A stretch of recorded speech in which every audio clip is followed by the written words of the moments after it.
It's not that easy, to hit as a right-handed person, but chords like that, the person that I'm gonna tell you where I got the idea for chords like that is Eric Johnson. He's one of my best friends. We played together before, and I heard these chords this dude was hitting, had no knowledge of it was the other way, but I figured it out some kind of way. Now he's the one dude that I have seen that can hit this chord as a right-handed player. Yes, sir. And it's doable. You gotta do some contortion, this sort of stuff, but it's very doable. Still working on it. Yeah, man, and it's like, man, there's a way to figure it out. And, there has come about to be some advantages for me. Yes. That I feel like coming from the bottom, if I got open strings, and I'm borrowing from the bottom, you know what I mean? So, it's just that, you know what I mean? It's just, let's let them come on in, y'all late stragglers, get on in here and have a seat. I'll take it up with y'all after class.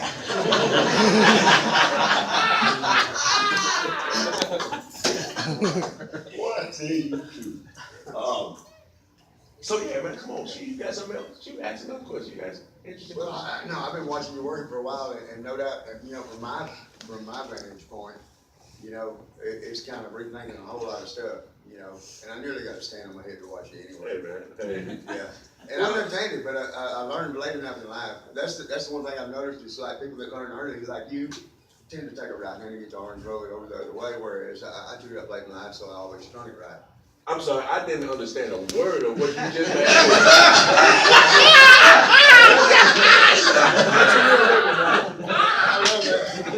Sorry, run the last part by me again. I play left-handed, but I string it with a little string on the bottom. Okay, like so I learned it late in life. I got you. Saying all the left-handers that I know that play upside down, they took it up at an early age. Okay, yeah, right. I got you. I was, pardon me, I'm a jokester too, so I kind of. I love that about you. I mean, but trust me, I've had somebody say the very same thing to me before. I'm sorry, I didn't understand nothing you just said. It's happened to me before. So. It worked on me. But I really didn't understand nothing you said. I had to do that again. I mean, somebody got a thicker accent than me. I thought I was bad. It's that Memphis accent. That's what I'm talking about. Yeah. That's what I'm talking about, brother. So, yeah, man, it's some, I don't know if I necessarily call it an advantage. To me, I didn't even know if it's one. You know what I mean? Like the GIT and Berkeley College of Music, like in the day, if I walked in there playing like this, I got kicked out because I know of several players that went in there like that back in like the 90s and late 80s or whatever. They told them to come back when you learn how to play the right way. I guarantee the stuff that you're doing different, nobody misses. You know what? I'm thinking about starting a school of my own. There you go. That makes sense. And bring them in and say, whether you playing with your toes, Right. your arms, your elbows, it don't matter. Whatever gets the job done, that's what works. Am I right? That's right. That's right. Yeah. It all makes sense. Yes, One way or another. Yeah. So, and me and my wife was talking about it, and we were talking about it. She was like, babe, a lot of people are mesmerized by your playing, and I was like, okay, you got a point.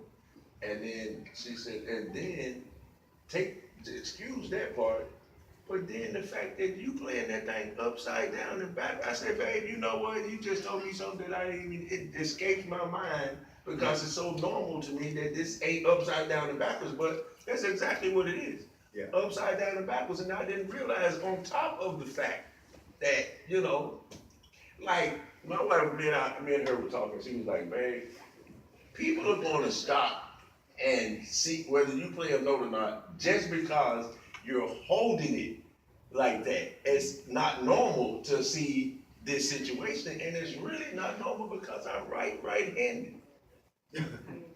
And I play left-handed. That's right. So all you geniuses that figure out brain activity, y'all go figure that one out and tell me about it later about how you get that. In other words, we turn our right-hand guitar backwards and sideways and start playing is what it is. Basically. And Let's see how we do with that. Yeah. So, and like, I can't do this. This doesn't work for me. I don't know what I'm doing. I said this earlier, and no clue. He's cured. It don't even feel right to me. It doesn't. So this just, and it wasn't placed into my hand and sat like that, 4 years old, and bam, that's the first thing I did. And you won't know, I remember to the day, the very first thing I ever played in life. And it was over from there. And it was just like this. I don't know if I used one finger or I was using all of them or what. There you go. Where's the time? Where's the time? Oh, in the car? Go grab one. You got a second that? We can find one. I'll make it happen. I need that. Can you grab one? Yeah. Ladies and gentlemen, Chris Stone, Kingfish, Chris Stone. The very first thing that I played was, and it was, hand coordination was immediately, I can't remember if I used one finger, or I think I used them all off the bat, 4 years old.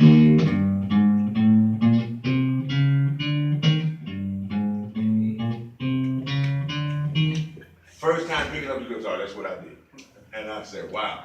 Then, shortly after that, maybe within the same setting, that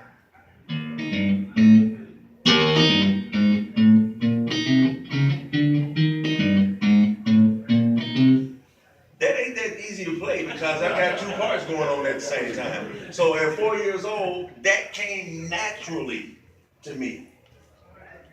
And I said, man, I think I kind of like this thing. I thought it was the bass, I thought it was drums, but I went right to that. And I said, wow. So I try to, keep in remembrance what was the very first thing that I ever played on guitar. It was no struggle. It didn't cause any problems. I went right to it. You got a question? Meanwhile, what kind of sandwich? She got some information. I ain't mad at you, When I was a kid, strangely enough, I had two kind of odd sandwiches that I always liked eating. And that was a peanut butter and applesauce sandwich. I love peanut butter and applesauce. And applesauce was actually hanging out of the side of my mouth when I picked the guitar. That's why she said that. Another one was cold cut bologna and applesauce on a sandwich. Man, that was some good eating to me, I tell you. I loved it. And as long as I had me a peanut butter and applesauce or bologna and applesauce sandwich, I was good. Cup of Kool-Aid, I'm ready to go. So it was that. I like to remind myself of that, and that groove, kind of incorporated a little bit, and that's basically, you hear that pattern in church a whole lot. You hear the bass rhythm. You got that, so.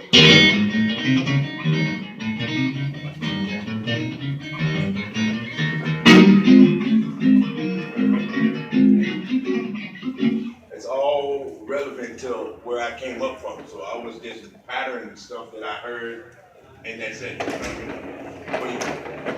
Are you a big theory guy? Not necessarily.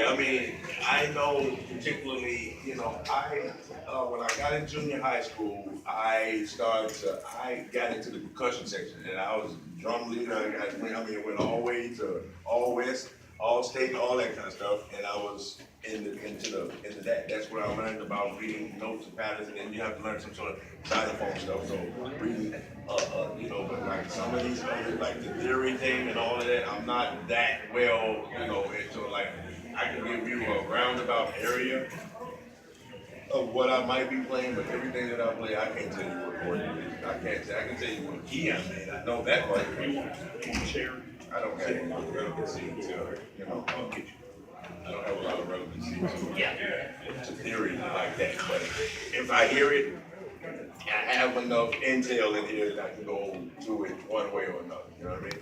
But I advise to get information on that too. It's just, it'll help in the end.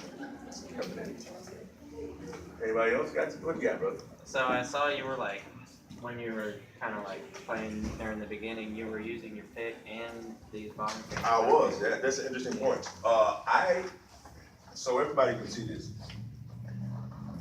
Regular medium pick. I don't use this side. It's not enough control for me. I use the butt end. I use the side end because I kind of got a hard attack, but heavy is a little too heavy for me. Like this, something about that is not. But I've always like, and as a pick technique, try it. You might see. Y'all hear that? Yeah. There's a microphone here. Try it, man. You got a whole lot more. It's right there, man. It's right there. I use that side, but yeah, that opens up the rest of the fingers. Where did you learn like that part? That kind of chicken picking. You know what I mean? The country western kind. Dan Gatton, Chet Atkins, Roy Clark, Jerry Reed. All them cats, man.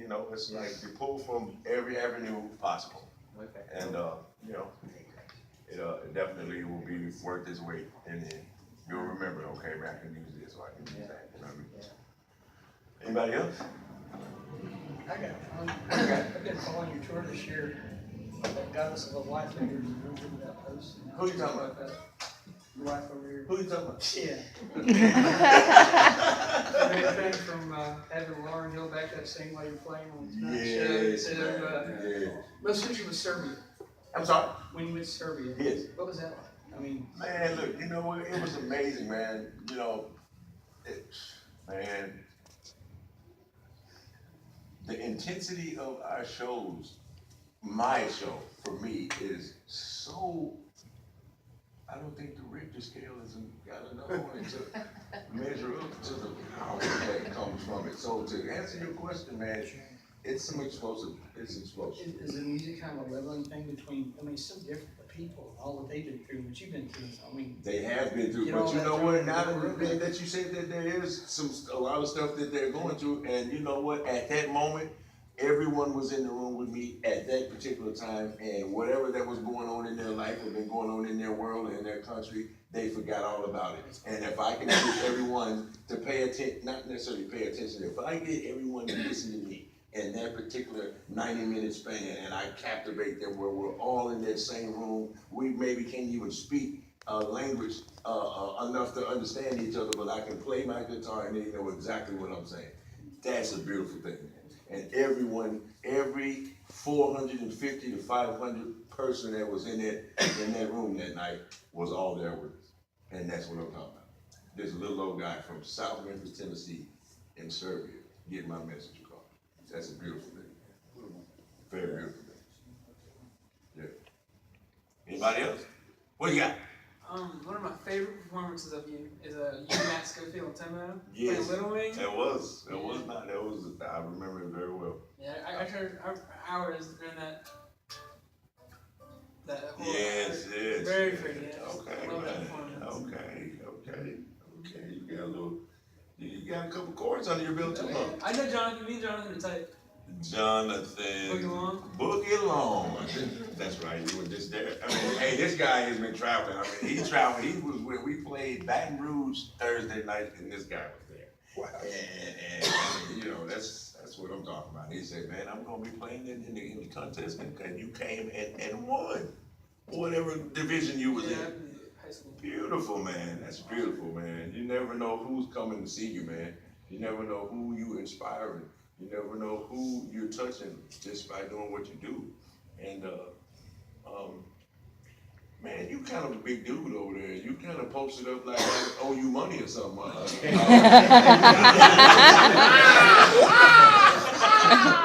You all right, bro? My man. All right. Just kidding, man. I think music and laughter are the two best means of medication. That's right. And communication. That's right. So you can't go wrong with that. So I got a good buddy up here, man, and